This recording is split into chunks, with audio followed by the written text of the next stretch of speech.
Monsieur Frédéric Gouédard qui va poser la question d'un des pans de la question du travail qui pèse 10% du PIB, qui est celui de l'économie sociale et solidaire. Frédéric, militant mutualiste, je vous prie de l'accueillir. Oui, bonjour à tous. Oui, vous pouvez vous poser la question de savoir pourquoi un militant mutualiste vient face à vous pour parler du travail. Quelle question.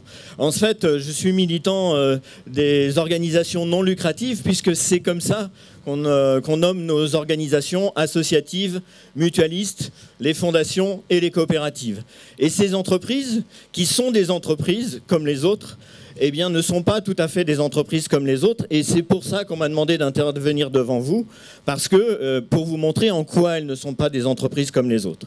Alors la première des choses, c'est qu'elles relèvent d'une gouvernance. Alors c'est un mot que certains nombres d'entre vous n'aiment pas trop, mais on va dire elles sont dirigées d'une manière différente des autres.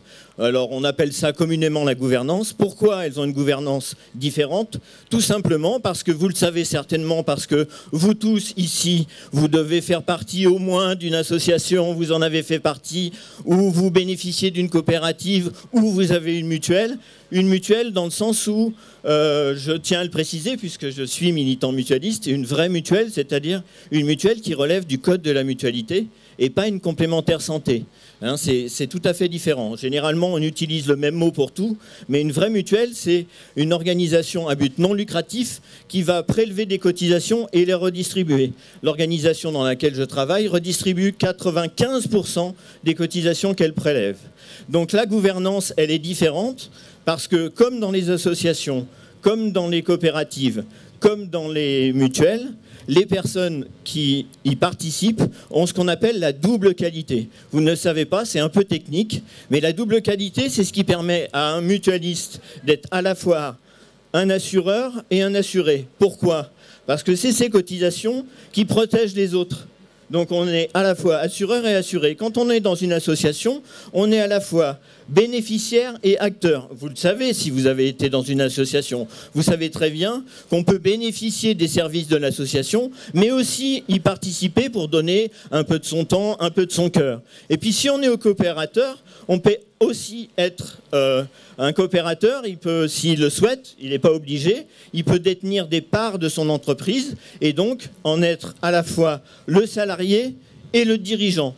Tous les dirigeants des coopératives sont eux-mêmes des salariés de leur propre entreprise. Donc déjà, voilà une différence. La deuxième différence, c'est le but recherché.